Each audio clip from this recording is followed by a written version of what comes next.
एक और जहां हम लोग स्वामी विवेकानंद जी का स्मरण कर रहे हैं, वहीं दूसरी ओर आज जीजाबाई मां साहिब की भी पावन जयंती है। जीजाबाई मां साहिब ये छत्रपति शिवाजी महाराज जिनके संस्कारों से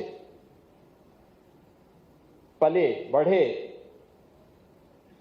और जिनके सानिध्य में, जिनके मार्गदर्शन में उन्होंने हिंदवी साम्राज्य की स्थापना उस कालखंड में की थी, ऐसे राष्ट्र नायक को गढ़ने वाली, ऐसे राष्ट्र नायकों को आगे बढ़ाने वाली जीजाबाई मां साहिब की भी पावन जयंती पर मैं उनकी स्मृति को कोटि कोटि नमन करता हूं। युवा साथियों, जब हम स्वामी विवेकानंद की बात करते हैं तो स्वामी विवेकानंद उस भारत का प्रतिनिधित्व करते थे जो भारत उस समय अपनी सुप्त चेतना के कारण आत्मबोध लगभग खो सा चुका था। गुलामी क्या होती है या दंश अगर देखना हो तो आत्मबोध खो चुका उस समय के उस भारत के बारे में हम जान सकते हैं कि जब मुट्ठी भर विदेशी आक्रांता आकर के भारत को गुलाम बनाने में सफल हो गए। भारत चंद लोगों के द्वारा लूटा जा रहा था। यहां की सभ्यता, यहां की संस्कृति, यहां की परंपरा को अपमानित किया जा रहा था। उस कालखंड में सुप्त चेतना को जागरूक करने के लिए, भारत को भारतीयता के आत्मबोध से जागरूक करने के लिए जिस युवा सन्यासी ने उस कालखंड में एक महती भूमिका का निर्वहन किया था, वह नाम है स्वामी विवेकानंद का।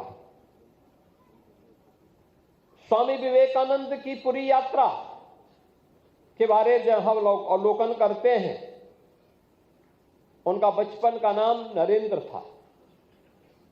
नरेंद्र से स्वामी विवेकानंद की ये यात्रा एक साधक से एक युग परिवर्तक की यात्रा है।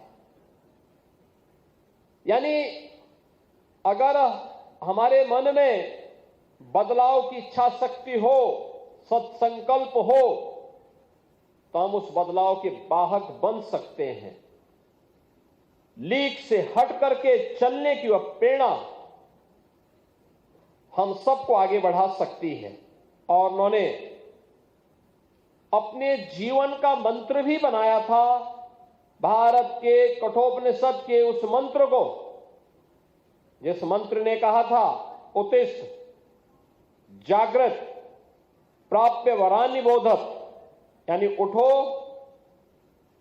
जागो और लक्ष्य की प्राप्ति तक मत रुको। यानी हर भारतीय के लिए और खास तौर पर युवाओं के लिए यह मंत्र एक नई प्रेरणा बनी थी। उनका स्पष्ट संदेश था, लक्ष्य पर एकाग्रता, संकल्प पर दृढ़ता और कर्म में निरंतरता। यह जब तक नहीं होगी तब तक सफलता प्राप्त नहीं हो सकती। सफलता प्राप्त होने के लिए ये तीनों आवश्यक हैं कि लक्ष्य के प्रति हमारी एकाग्रता हो, संकल्प में उतनी ही दृढ़ता हो और कर्म में हमारी निरंतरता भी होनी चाहिए। अक्सर होता है कि मंजिल नजदीक आने पर व्यक्ति या तो लापरवाही करता है, आलस करता है, या फिर ये छोड़ लेता है कि अरे भाई मैं तो नहीं सफल हो पाऊंगा। लेकिन जब उसके मन में तीनों भाव रहते हैं, तो उसको सफलता से दुनिया की कोई ताकत रोक नहीं सकती है। और ये स्वामी विवेकानंद की यही प्रेरणा रही है। गुलामी के कालखंड में जब भारत अपने उस आत्मबोध से विमुख हो चुका था, विस्मृति के उस कालखंड में जी रहा था, तब शिकागो की उस धर्म सभा में स्वामी विवेकानंद ने घोषित किया था कि मैं भारत की उस परंपरा से आया हूं जिसने सदैव मानव कल्याण का मार्ग दिखाया है।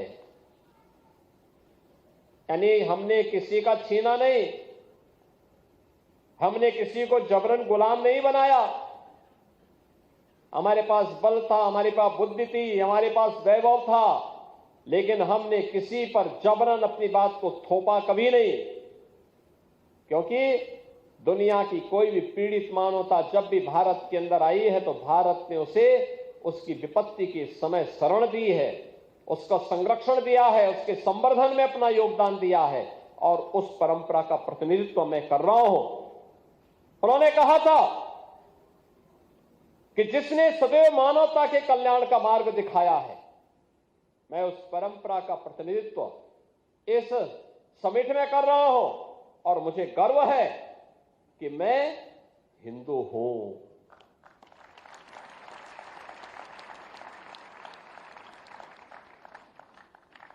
यानी मैं इसलिए कर पाया हूं क्योंकि मैं हिंदू हूं, और इसलिए भारत ये कर पाया है क्योंकि भारत में हर हिंदू का एक संस्कार होता है कि वह इसको अपने जीवन का मंत्र बनाए।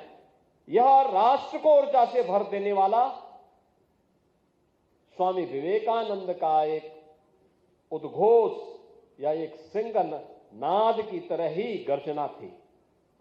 उनका अटल विश्वास था भारत अपने आत्मगौरव, युवा शक्ति और आध्यात्मिक चेतना के बल पर एक दिन फिर से विश्व गुरु के रूप में अपने आप को स्थापित करेगा। जो स्वामी जी का दृढ़ विश्वास था, आज बहनों और भाइयों हम सब उसको अपनी आंखों से मूर्त रूप लेते हुए देख रहे हैं।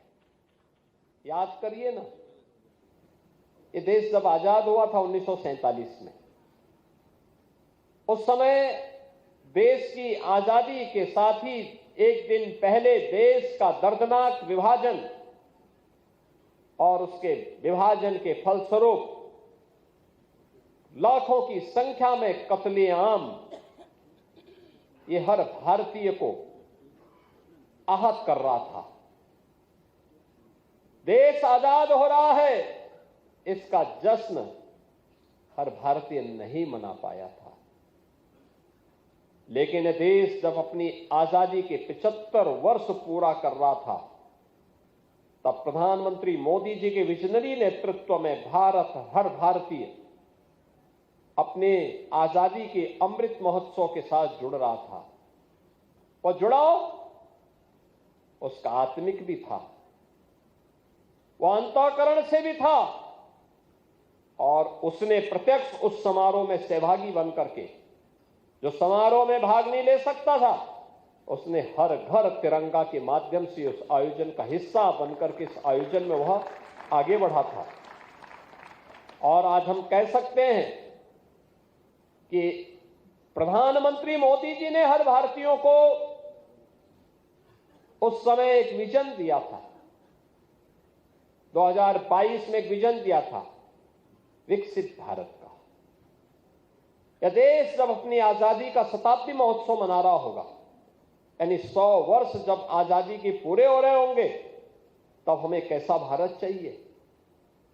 ये भारत वही, याद करिए ना, 11 वर्ष में प्रयास हुआ तो भारत दुनिया की चौथी बड़ी अर्थव्यवस्था बन गया। जिस भारत की कोई सुनता नहीं था, आज भारत के बगैर दुनिया का काम चलेगा नहीं। ये है हमारी नई ताकत, यही है भारत की सामर्थ्य। अब जब मोदी जी बोलते हैं तो दुनिया सुनती है, दुनिया उसका अनुसरण करती है। आपने देखा होगा अभी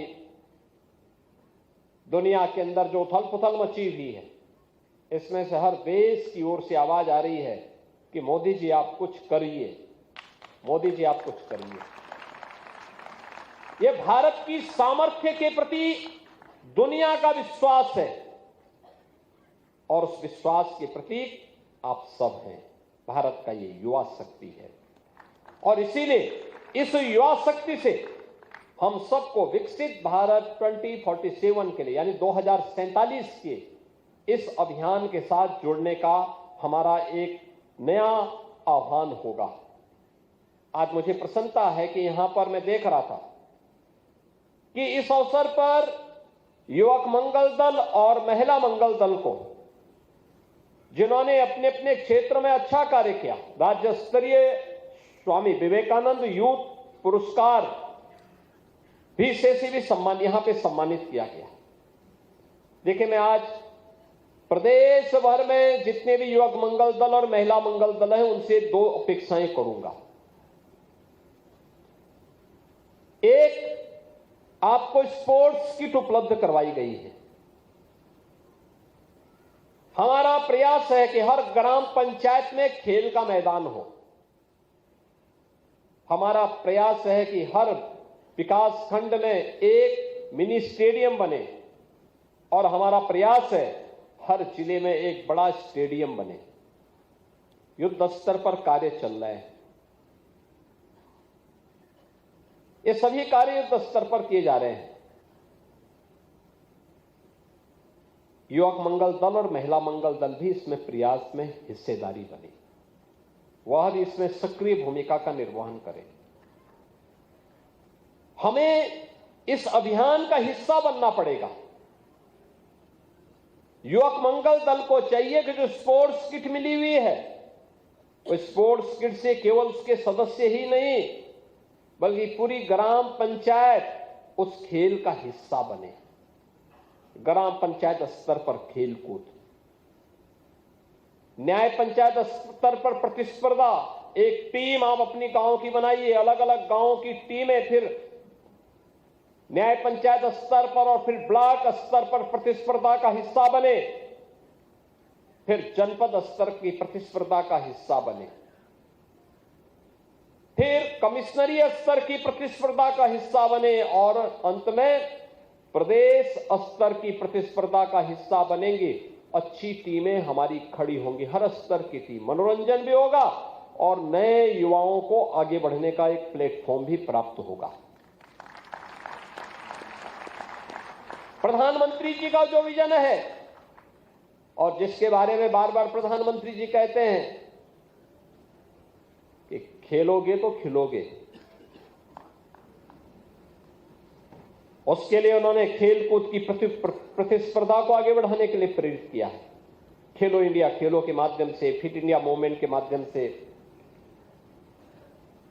सांसद खेलकूद प्रतियोगिता के माध्यम से, राज्य सरकार के द्वारा भी ग्रामीण लीग और विधायक खेलकूद प्रतियोगिताएं प्रारंभ की गई हैं।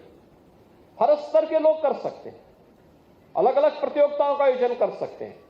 उस आयोजन के साथ हमें आगे बढ़ना होगा। एक, स्पोर्ट्स में आगे बढ़ेंगे, खेलकूद की प्रतियोगिता में आगे बढ़ेंगे, इस प्रकार का एक व्यवस्था लागू करेंगे तो गांव में ये टीम वर्क गांव के विकास में भी योगदान देने में बहुत बड़ी भूमिका का योगदान करेगा। युवा हमारा नशा से दूर होगा, नशा नाश का कारण है।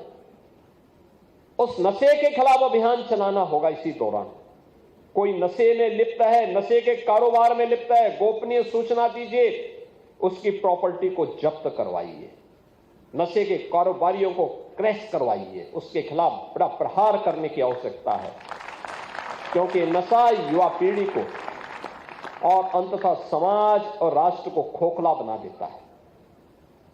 इसके खिलाफ उस अभियान को चलाने की आवश्यकता है। एक, खेल के माध्यम से एक काम, और दूसरा युवक मंगल दल और महिला मंगल दल दूसरा जो काम करे वह करे जल संरक्षण का कार्य, और जल संरक्षण के साथ यानी हर गांव में कहीं चेक डैम बनाकर, कहीं पर अमृत सरोवर बनाकर, कहीं पर पुराने कुएं होंगे, उनको जो पाड़ दिया गया था, उनको फिर से उत्खनन करवा करके, उनका पुनरुद्धार करवा करके इस कार्य के साथ जुड़े और आगे से हम लोग राज्य स्तरीय विवेकानंद यूथ अवार्ड उन्हीं को देंगे जो इस प्रतिस्पर्धा में खड़े उतरेंगे। यानी जल संरक्षण के साथ ही जो हमारी प्राचीन नदियां थी, पुरानी नदियां, हर जनपद में कोई ना कोई पुरानी नदी है, उस नदी पर लोगों ने कब्जा कर लिया। कोई खेत जोत रहा है, कोई कब्जा करके उसमें अलग तरीके से कुछ पड़ चुकी हैं समय के अनुरूप। लेकिन अब जो नई स्कीम आई है, इस स्कीम का भी आप ग्राम पंचायत के साथ बैठ करके लाभ उठा सकते हैं। गांव के लोगों को श्रमदान करने के लिए प्रेरित कर सकते हैं और कह सकते हैं कि जो नई स्कीम अभी प्रधानमंत्री जी ने दी है, विकसित भारत जी राम जी, इसके माध्यम से हर गांव में रोजगार का सृजन होना है। हम इसका भी पैसे का इस्तेमाल करके उस नदी को पुनरुद्धार करने की दिशा में आगे बढ़ सकते हैं। और फिर बरसात के समय हमारा प्रयास होना चाहिए कि एक पेड़ मां के नाम। हर गांव का व्यक्ति, जितनी आबादी है, किसी परिवार में 10 लोग हैं, 10 पेड़ उस परिवार के हर सदस्य के द्वारा लगाई जानी चाहिए। याद करना, उत्तर प्रदेश आबादी का सबसे बड़ा राज्य है। हमने पिछले 8 वर्ष के अंदर वृक्षारोपण का सघन अभियान चलाया, विकास के भी कार्य करवाए। इस सब के बावजूद उत्तर प्रदेश देश के अंदर बड़े राज्यों में नंबर 1 पर है, जिसने अपने यहां ग्रीन कवर को बढ़ाया है, यानी जिसमें हमारे यहां वन आच्छादन बढ़ा है। ये प्रयास करने से होता है। ये प्रकृति के प्रति भी और पर्यावरण के प्रति भी हमारी जिम्मेदारी भी है और हमारी जवाबदेही का हिस्सा भी है। हम सबको इसके साथ जुड़ना होगा। और मैं जितने भी हमारे अवार्डी हैं, इन सब से, ये व्यक्तिगत रूप से भी और संस्थागत रूप से भी, जिन्हें आज यहां पर एक पुरस्कार दिया गया है, इनसे भी मैं कहूंगा, खेलकूद प्रतियोगिता के साथ साथ गांव के अंदर टीम भाव के साथ कार्य करने के लिए प्रेरित करना। खेल का मैदान, मिनी स्टेडियम, स्टेडियम के निर्माण के कार्यक्रम को आगे बढ़ाना, इस पे कोई कब्जा न करने पाए, इसको आगे बढ़ाना, जल संरक्षण के बड़े अभियान के साथ जुड़ना और बाद में नदी पुनरुद्धार, कुओं का पुनरुद्धार करना। और इसके साथ ही हम वहां पे बृहद वृक्षारोपण के कार्यक्रम के साथ भी जुड़े। इस बार भी हमने टारगेट तय किया है। इस बार बरसात में, अभी तो ये जनवरी का महीना चल रहा है, लेकिन जब जुलाई के प्रथम सप्ताह के से हमारा वन महोत्सव प्रारंभ होगा, 35 करोड़ वृक्षारोपण के एक बृहद लक्ष्य को हम ले रहे हैं। हर युवक मंगल दल भी अपनी ग्राम पंचायत के इस कार्यक्रम को जोड़ें। अभी से आपकी तैयारी होनी चाहिए, अभी से तैयारी हो जाए। ये तैयारी आज से आप प्रारंभ करेंगे, उस समय पेड़ हम देंगे, कुछ पौध आप भी तैयार करवाइए, बाकी पेड़ हम भी देंगे। हर प्रकार की पौध हमारे पास है। खेत यानी इमारती लकड़ियों के भी हैं, फलदार के भी हैं, छायादार के भी हैं, औषधियों के भी हैं। इन सब को हमें आगे बढ़ाना पड़ेगा। ये हमारा एक प्रयास होना चाहिए। दूसरा जो महत्वपूर्ण है कि प्रयास करने से वह सब कुछ हो सकता है। आज आदरणीय प्रधानमंत्री जी की प्रेरणा से युवाओं के लिए अनेक स्कीम चल रही है। आप याद करिए ना, युवाओं के रोजगार सृजन की दिशा में जो प्रयास मिशन रोजगार का चला है, डबल इंजन सरकार के द्वारा प्रारंभ किया गया है।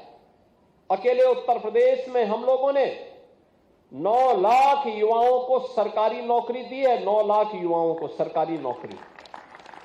याद करिए, अब इसमें कोई सिफारिश नहीं चलती है, कोई पैसे का लेन देन नहीं होता है और महाभारत के रिश्ते वसूली करने के लिए भी नहीं निकल सकते। निकलेंगे तो जेल जरूर जाएंगे। युवाओं के साथ अब कोई खिलवाड़ नहीं कर सकता। दूसरा, हम लोगों ने यह भी सुनिश्चित किया है कि प्रदेश के अंदर कानून व्यवस्था का बेहतर माहौल बना करके प्रदेश के युवाओं को, सबसे अधिक युवा देश का यूपी में स्केल था, उसकी स्किलिंग में उसको बदलना और स्किलिंग को फिर स्पीड के साथ जोड़ देना। जहां का है वहीं उसको रोजगार मिल सके, नौकरी मिल सके, उद्योग लगे हैं। याद करिए 15 लाख करोड़ रुपए के निवेश के प्रस्ताव तक जमीनी धरातल पर उतारे गए हैं। वन डिस्ट्रिक्ट वन प्रोडक्ट के माध्यम से परंपरागत उद्यम को प्रोत्साहित किया गया है और इन दोनों को मिलाकर के 2 करोड़ से अधिक युवाओं को इनके माध्यम से प्रदेश के अंदर ही रोजगार और नौकरी की गारंटी भी मिली है।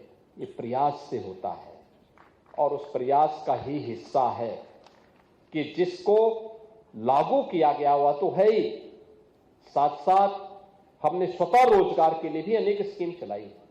याद करिए पीएम साहब ने पीएम स्टार्टअप और पीएम स्टैंडअप की स्कीम लागू की थी। अनेक योजनाएं लागू हुई। उत्तर प्रदेश के अंदर हम लोगों ने अपने युवाओं के लिए 2 करोड़ युवाओं को डिजिटली सक्षम बनाने के लिए स्मार्टफोन और टैबलेट वितरण की कार्रवाई युद्ध स्तर पर चल रही है। अब तक 50 लाख युवाओं को उससे जोड़ा जा चुका है। युद्ध स्तर पर इसको आगे बढ़ाया जा रहा है।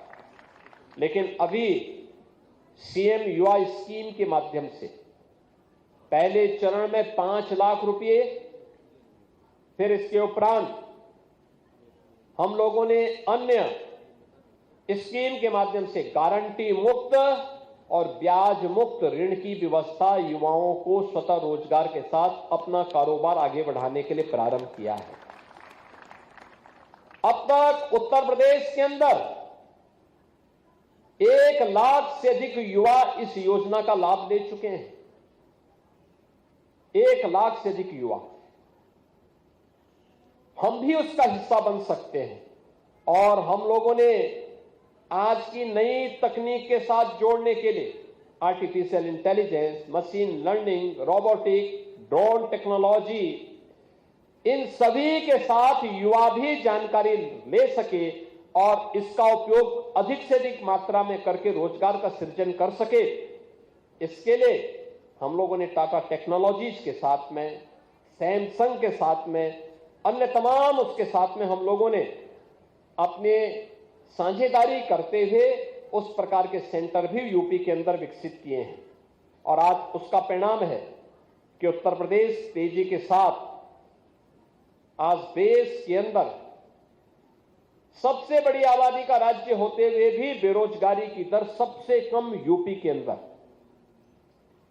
तेजी के साथ हमने अपने युवाओं को काम देना प्रारंभ किया और टेक्नोलॉजी में उसको सक्षम बनाया तो परिणाम क्या है? देश का 55% मोबाइल मैन्युफैक्चरिंग यूपी के अंदर हो रहा है। इलेक्ट्रॉनिक कंपोनेंट 60% यूपी के अंदर हो रहे हैं और लगातार हम इस दिशा में कार्य कर रहे हैं और हमारा प्रयास होना चाहिए कि आज हम सब इस दिशा में कार्य करें। यूपी के अंदर अनंत संभावनाएं हैं, अनंत संभावनाएं हैं। ये केवल इन्वेस्टमेंट के माध्यम से ही एम्प्लॉयमेंट जनरेट नहीं हो रहे हैं, टूरिज्म भी एक माध्यम है। पहले जब कानून व्यवस्था खराब थी तो कोई नहीं आता था, महीनों महीनों कर्फ्यू रहता था, सब कुछ ठप पड़ा हुआ था। अब कर्फ्यू नहीं है, दंगा भी नहीं है। अब तो यूपी में सब जगह चंगा है, हर व्यक्ति खुशहाल है, अपने कारोबार में लगा है, सुरक्षित माहौल में रह रहा है। अब चिंता काहे की? हर व्यक्ति अपने काम धंधे में लिप्त है, मजबूती के साथ आगे बढ़ रहा है। ये एक प्रयास है, उस प्रयास में सहभागी बनना और परिणाम क्या है? इन्वेस्टमेंट भी आ रहा है, टूरिज्म भी बढ़ रहा है बहुत तेजी के साथ। आप सोचो, गत वर्ष महाकुंभ हुआ था, अकेले महाकुंभ में 66 करोड़ से अधिक श्रद्धालु आए थे देश और दुनिया से। 66 करोड़। और उत्तर प्रदेश में जहां पहले लाखों में भी लोग नहीं आते थे, अब 66-67 करोड़ लोग हमारे धर्म स्थलों में और हमारे जो टूरिज्म के स्थल हैं वहां पे आकर के यात्रा करते हैं। यह भी नए रोजगार का सृजन, कोई गाइड के रूप में, कोई टैक्सी चालक के रूप में, कोई होटल के रूप में, कोई रेस्टोरेंट के रूप में, कोई अलग अलग रूप में लोग अपनी सेवाएं दे रहे हैं, लोग वहां पे कार्य कर रहे हैं। हमें इस दिशा में अपने युवाओं को इनोवेशन के लिए, रिसर्च एंड डेवलपमेंट के लिए, एम्प्लॉयमेंट के नए नए क्षेत्र के लिए हमें तैयार करना होगा। उसके स्केल को स्किलिंग के साथ बदलने की दिशा में नए प्रयास का हिस्सा बनाना पड़ेगा और इस दिशा में आपकी एक बड़ी भूमिका हो सकती है। और हम लोगों ने जो कहा कि आज जिस दिशा में हम लोग आगे बढ़े हैं वो हमारे लिए एक नई चुनौती भी है। तकनीक आई है, लेकिन ये तकनीक हमारे सामने चुनौती भी प्रस्तुत करती है। उसके प्रति सतर्कता और सावधानी आज की आवश्यकता है। तकनीक और प्रगति के साथ नैतिकता भी, अनुशासन भी और सामाजिक संवेदनशीलता भी हमारे लिए आवश्यक है। और यह आदरणीय प्रधानमंत्री जी की प्रेरणा से आज उत्तर प्रदेश इस दिशा में मजबूती के साथ आगे बढ़ रहा है। आज हमारे पास मजबूत कानून व्यवस्था की स्थिति है, बेहतर इंफ्रास्ट्रक्चर है। अर्थव्यवस्था में उत्तर प्रदेश अब देश के अंदर दूसरी अर्थव्यवस्था के साथ ही एक रेवेन्यू सरप्लस स्टेट के रूप में अपने आप को स्थापित किया है।